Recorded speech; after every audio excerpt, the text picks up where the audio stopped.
He sido testigo de grandes sucesos en diversos planos existenciales y realidades. He visto formarse universos y los he visto extinguirse. He presenciado el inicio de realidades y el colapso de dimensiones en un parpadeo de mis ojos. He visto civilizaciones llegar a la cúspide de la evolución, al mismo tiempo que presencio su vulnerabilidad cuando desaparecen. Puedo caminar libremente entre el espacio y el tiempo, entre la destrucción y la creación, entre el orden y el caos.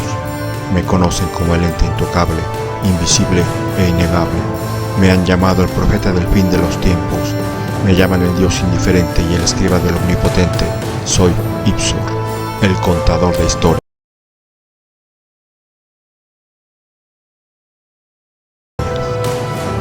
Historias terroríficas, exploraciones profanas, la población perdida. La historia del mundo ha estado plagada de tragedias desde que comenzó a escribirse. Ha sido por obra de exploradores e historiadores que investigan y resuelven los misterios más escalofriantes de la humanidad, desde desastres naturales hasta guerras y enfermedades virales. Las pruebas encontradas por aquellos que sabían en dónde buscar, y las expediciones nos han servido para llevar un registro con el cual poder armar la línea de tiempo de la historia de la vida humana. En esta ocasión, el ente nos lleva hacia una misión que deseaba resolver el misterio de la desaparición de toda una población, pero terminó acarreando un mal mayor para aquellos que la protagonizaron. Rosalía estaba demasiado emocionada y no lo podía ocultar. Había adquirido la pasantía de arqueología con un grupo de historiadores y antropólogos. Estos estaban por realizar una expedición hacia otro continente buscando investigar un antiguo pueblo a la que su población desapareció en distintas ocasiones, y en todas ellas no hubo respuesta a las causas. Lo único que tenían eran registros de antiguos señores feudales que cobraban impuestos. En esos registros se narraba cómo la población de un día para otro desapareció, como si hubieran sido raptados, solo que nunca se encontraban señales de violencia. Las cosas de las actividades diarias fueron dejadas como si hubiera habido algo que requería la atención de toda una población. Este evento se repitió varias veces cuando se olvidaba lo que había ocurrido y nuevas personas eran instaladas por los mismos señores feudales como si reemplazaran a los campesinos y artesanos desaparecidos. Cuando el tiempo volvió obsoleto el sistema feudal, el pueblo dejó de usarse y terminó convertido en una reliquia de la historia que jamás volvió a retomar su función de alojar poblaciones enteras. Solo en ocasiones fue usada por viajeros o por los propios historiadores. Durante el vuelo en avión, Rosalía se encargaba de leer y buscar información dentro del mar de documentos que pudiera servir para elaborar líneas de investigación, descartando información de fuentes poco confiables. Cuando tuvo tiempo para distraerse, pudo ver como una pequeña mancha a la antigua ciudad que, pese al paso del tiempo, todavía lucía como una ciudad habitable. Una vez que el avión con los antropólogos llegó a su destino, el grupo abordó un vehículo que lo llevaría hacia pueblos cercanos para luego llegar al poblado que guardaba un misterio sin resolver desde hacía siglos. Para Rosalía era la primera vez que hacía un viaje de un continente a otro, y las secuelas del cambio de horario y la altura terminaron venciéndola, por lo que la joven arqueóloga tomó un largo descanso mientras que los experimentados antropólogos visitaban el lejano pueblo. Con mucha experiencia resolviendo misterios arqueológicos, lo primero que sorprendió al grupo fue la extraña forma en la que las construcciones resistían el paso del tiempo. Las paredes de un ladrillo primitivo pegado con una mezcla que difícilmente podían explicar. Dos arqueólogos buscaron huellas de pelea que otros forenses pudieran pasar por alto, como hojas de armas astilladas o cosas rotas que pudieran haber quedado, e incluso huellas solidificadas de una multitud avanzando a gran velocidad, pero no encontraron nada que indicara algún ataque. Solo se pudo llegar a la conclusión de que jamás hubo una lucha que indicara el robo de las personas, aunque no se descartaba que las personas pudieran dejar el lugar por su propia cuenta o coaccionadas bajo alguna amenaza, y para poder seguir esa línea de investigación se debía establecer una posible ruta y un posible destino que fueran factibles y comprobables. Por más de 2 horas, buscando en mapas de la región, el grupo no encontró la población de Misenia en ningún lugar, como si los historiadores quisieran borrar de la historia aquella población maldita. Por ese motivo, Los antropólogos llegaron a la conclusión de que estaban chocando con un callejón sin salida, como había pasado con muchas expediciones.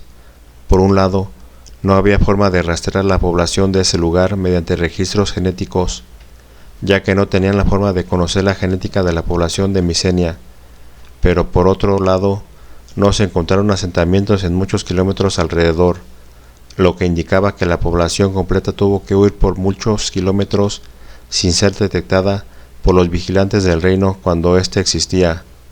Finalmente se llegó a la conclusión de que se obtuvo el mínimo resultado que los otros antropólogos antes que ellos. La población se había evaporado sin dejar rastro.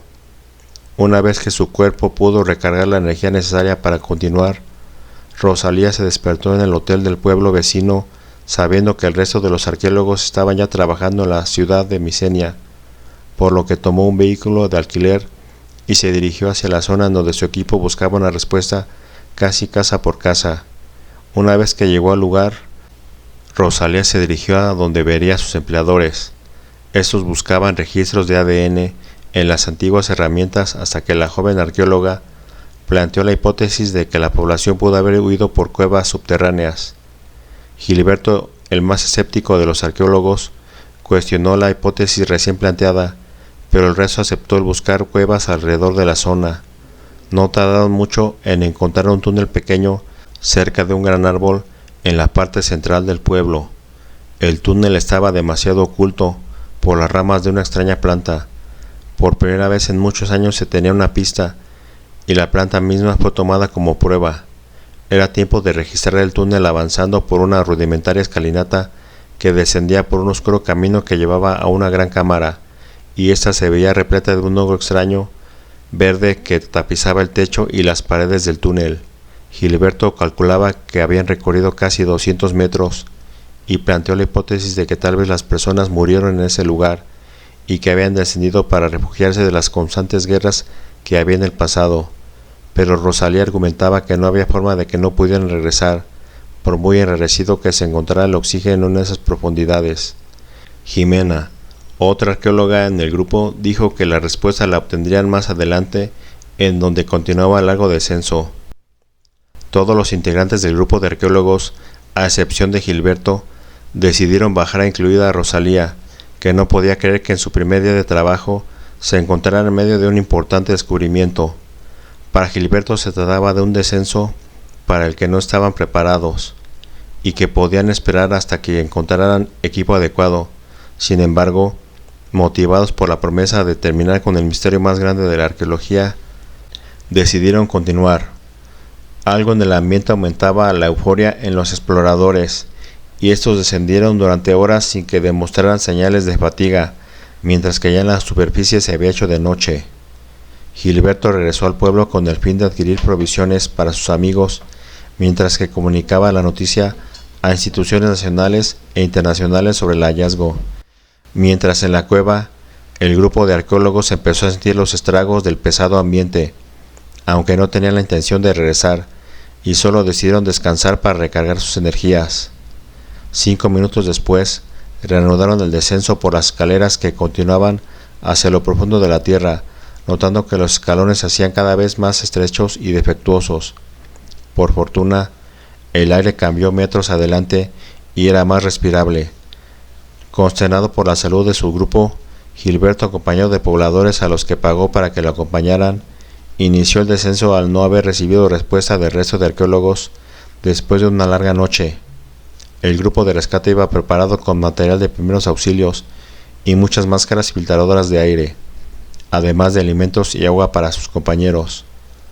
La larga travesía por las escaleras se le hizo más pesada por su edad, y al cabo de algunas horas, Gilberto y los aldeanos llegaron hasta una cámara mucho más grande que la primera que encontraron, en donde obtuvieron objetos del grupo que habían sido dejados para aligerar la marcha. Gilberto, aún con esperanzas, se tropezó con algo grande y pesado. Al iluminarlo descubrió un bulto alargado. Luego se dio cuenta con horror de que era una persona parecida a un neandertal, pero esta se encontraba cubierta de la misma especie de hongo que había en las paredes. Muchos de los pobladores no pudieron con el horror, y más cuando vieron varios cuerpos regados. Algunos se parecían a los antiguos aldeanos medievales. dadas sus vestimentas, y otros parecían turistas modernos. Gilberto le ordenó al resto de pobladores que se ajustaran bien las máscaras que los cubrieran del hongo que parecía atraer a las personas. Luego reanudaron su camino en la cámara que los llevó, en donde Rosalía abrazaba un gran hongo, mientras lucía rodeada de pequeños hongos por todo el cuerpo, y de forma desconcertante, la joven arqueóloga se encontraba hablando como si se encontrara en un sueño. El resto de los arqueólogos se hallaban tirados en el suelo, algunos cantando, otros hablando de un lugar hermoso como un jardín, pero ninguno reaccionó a los estímulos externos, y cuando intentaban levantarlos, estos gritaban y se retorcían. Al manipular a los que eran sus compañeros, Gilberto notó cómo los cuerpos empezaban a sentirse rígidos, como si de ramas secas se trataran. Gilberto y los pocos pobladores que se habían quedado estaban horrorizados. Cuando intentaron sacar a Rosalía, ésta decía sin abrir los ojos que por fin había hecho el descubrimiento de su vida, y la gente intentaba quitárselo. Una vez que, con esfuerzos supremos, la sacaron de la cueva, el cuerpo se pudrió de forma acelerada, convirtiéndose en polvo. Por ese motivo, se decidió estudiar el resto de cuerpos felices dentro de la cueva. Expertos traídos de muchas partes del mundo descubrieron que todos, incluso los antiguos cuerpos, todavía presentaban actividad cerebral, aunque su cerebro ya se había fusionado con aquel hongo extraño. Si quieres más videos así, suscríbete, dale like al video, activa la campana y comparte.